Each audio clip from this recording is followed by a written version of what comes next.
Hello and welcome to Nuwara Eliya, the richest town in Sri Lanka. I'm currently in the city center just walking around, and today I'll show you guys why they call it Little England. Look at that, we have a lottery stall, very common here in Sri Lanka. I actually played the lottery back in Kandy. If you want to see that video, please subscribe and watch my recent videos because that was a lot of fun.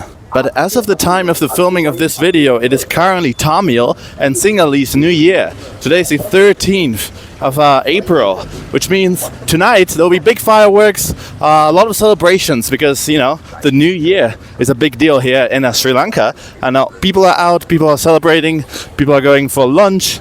Yeah, it's a lovely atmosphere. The weather's great. It's like 22 degrees, sunny. I have a sweatshirt on. Yeah, it's really not that hot, which is a big deal in Sri Lanka as well, because Kandy and especially Colombo were so hot. Guys, this right here is the local golf course, and that's a bit of an insight into how wealthy the city is. There's also a luxury hotel called the Grand Nuwara Hotel, I think, and all the restaurants are pretty expensive, especially compared to Kandy. There's a place called The Pub over there, and it's a pretty mediocre place, but the food there costs like 2,000, 3,000 for a single simple meal.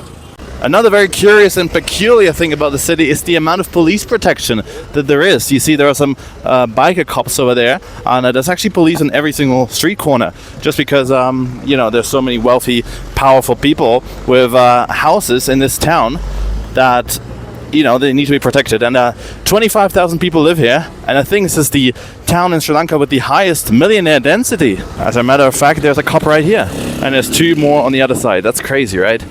But yeah, there's a little market here. They're selling some stuff. There's a clock tower. This town is very British, very English. And this is not even the most British part of it. I'll show you more later. But look at this BMW. That's what I mean. People are rich in this town.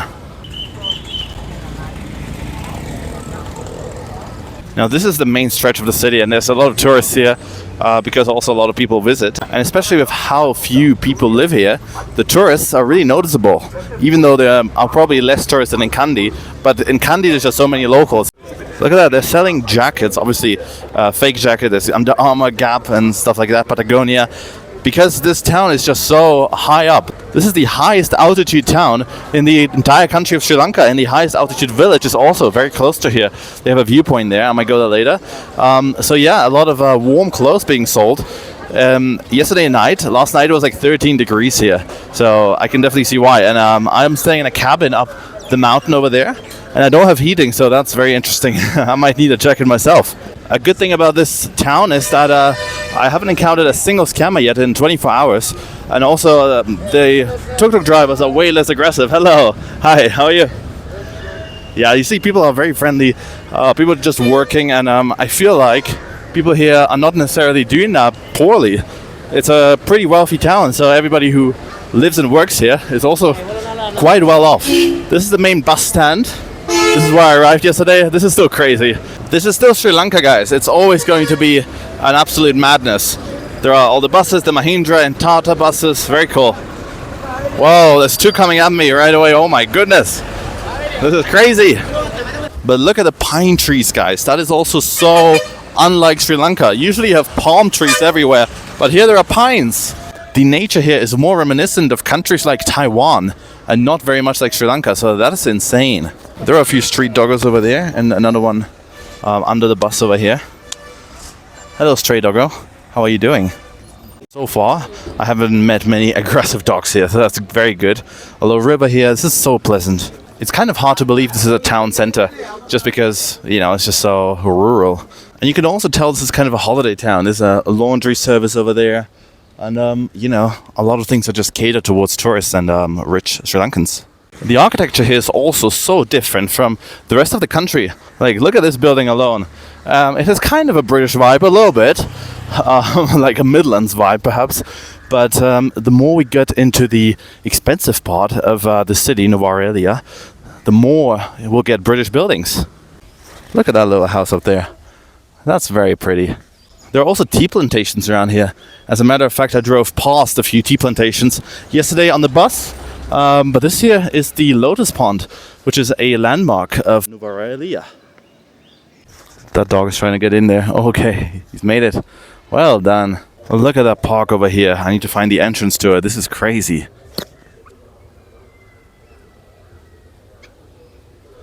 Very beautiful. And even the street, the trees, such a vibe. This place is amazing.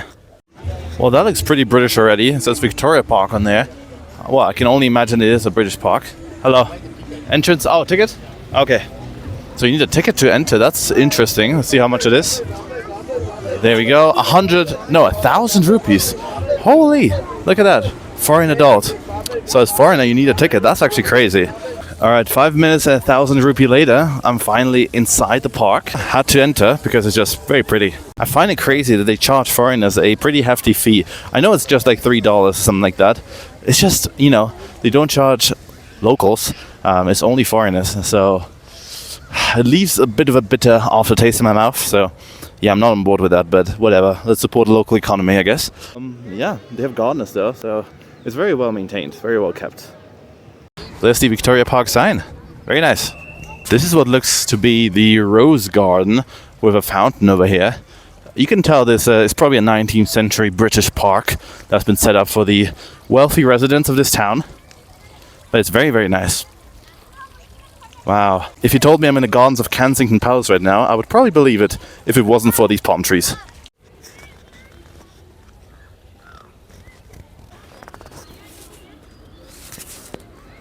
Now there's a slight issue with the cleanliness of this park. As you can see, there's some trash lying on the side of this little, I don't know what you call this little canal. So that's not the best. Also, with how cold it is and the fact that it's in the mountains, it can rain quite a bit here. And it's been raining on and off for the last 24 hours. Currently, it's raining again. So that's not ideal, but it's just what you have to deal with. We're still in Sri Lanka. So yeah, this is just how it is. And you see the locals dress accordingly.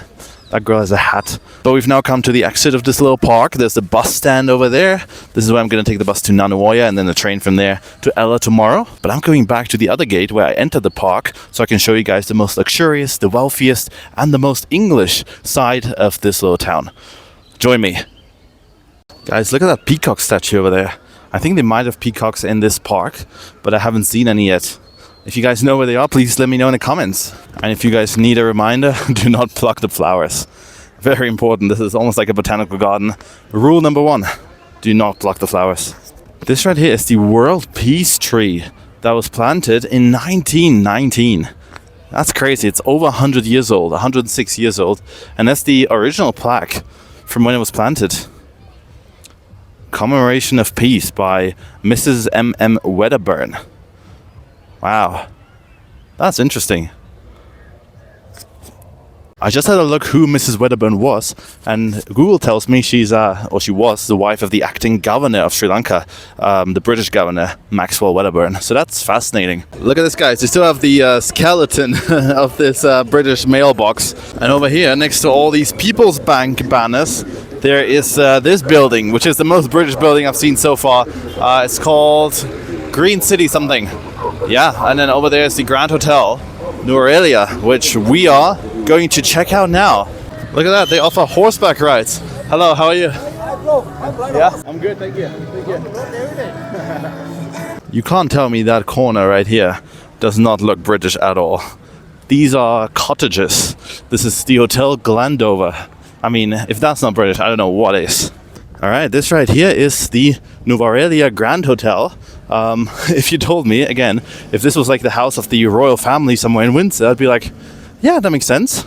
And then over here is the golf course, and there's another horse. Hi, how are you? And guys, I'm not just exaggerating for the sake of the video. Look at this. I mean, you can't tell me this is not a British-looking house. This is crazy. Just absolutely crazy. Alright guys, I think this is as British as it's going to get, fortunately. I'm joking. But I hope you enjoyed this video. If you did, please leave a like. Please comment whether you've been to Nuwara Eliya, how much you like this place, and where else I should visit here in the south of Sri Lanka. And I'll see you all very, very soon in the next video from this beautiful part of the world. Bye for now.